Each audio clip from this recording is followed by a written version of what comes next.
అన్ని డ్యామ్లను మీరు పరిశీలించి నివేదిక ఇవ్వండి. ఇవి రిపేర్ చేయొచ్చా, రిస్టోర్ చేయొచ్చా, లేకపోతే శాశ్వతంగా వాటిని తీసేసి కొత్తవి కట్టాలనా? కొత్తవి కట్టాలంటే ఏ సాంకేతిక నిపుణులతో కట్టాలి? వీటన్నిటి మీద కూడా నివేదికలు కోరినాము. నిన్న మొన్న మీరు అసెంబ్లీలో టీఆర్ఎస్ వాళ్ళ మాటలు చూశారు. మేడిగడ్డలు నీళ్లు నింపరి అన్నారంకి ఎత్తిపోయారని. అసలు హరీష్ రావు దూలం లెక్క పెరిగింది కానీ దూడకున్న బుద్ధి కూడా లేదు. ఇప్పుడు అన్నారం బొక్కవాడు అన్నారం నుంచి నీళ్ళు వచ్చి ఇది కొట్టుకపోతుంది మేడిగడ్డ, మళ్ళా మేడిగడ్డ నుంచి అయితే అన్నారంలో పోయింది అంటుండు. అన్నారంలో ఉన్న నీళ్ళే దానికి మొత్తం లీకేజీలు వచ్చి అది కూలిపోయేటట్టుందని దాంట్లో ఉన్న నీళ్ళు కిందికి వదిలాం. వాళ్ళు మన అసెంబ్లీలో చేసిన వాదన మొత్తం చూడండి. నేను అందుకే చెప్తున్నా, దూలం లెక్క పెరిగితే సరిపోదు, దూడకున్న బుద్ధి ఉండాలి అని హరీష్ రావుకి చెప్పదలుచుకున్నా.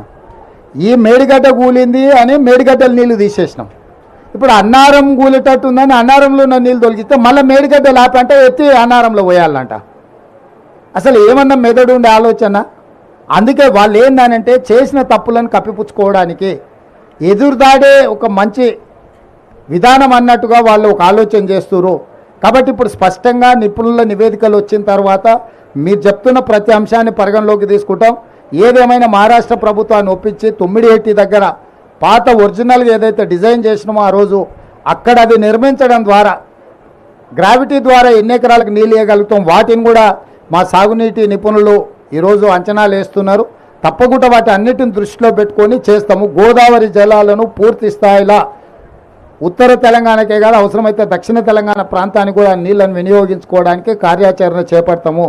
మేము హడావిడి చేయము, అపర మేధావులం అని మేము చెప్పుకోము. 80,000 పుస్తకాలు చదివినామని అసలే చెప్పం. ఎందుకంటే ఎవరు చేయాల్సిన పని వాళ్ళే చేయాలి. మీకు తెలుసు కదా, దోపిక కదా నాకు గరక నాకు ఘాట్కా అని. గాడిద చేయాల్సిన పని గాడిద చేయాలి, కుక్క చేయాల్సిన పని కుక్క చేయాలి. కుక్క పని గాడిద చేసింది అనుకోండి నడ్డి ఉడుగుతుంది. పరిపాలన చేయాల్సింది మనం. నిపుణులు ఇచ్చిన నివేదికల ప్రకారం మనం పరిపాలన చేయాలి. మనమే నిపుణులం అనుకొని అపరమేధావులం అనుకొని చేస్తే మేడిగడ్డలాగా అవుతుంది కథ. కాబట్టి కొంత ఆలస్యమైన దాన్ని పక్కడబందీగా చేయాలనేది మా ఆలోచన. తప్పకుండా ఆ ప్రాంతం నుంచి వచ్చిన మంత్రివర్యులు శ్రీధర్ బాబు గారు ఉన్నారు. పూర్తిగా దాని మీద నిరంతరం పర్యవేక్షిస్తున్నాం. దాన్ని తప్పకుండా మంచి జరిగేటట్లనే నిర్ణయం ఉంటుంది.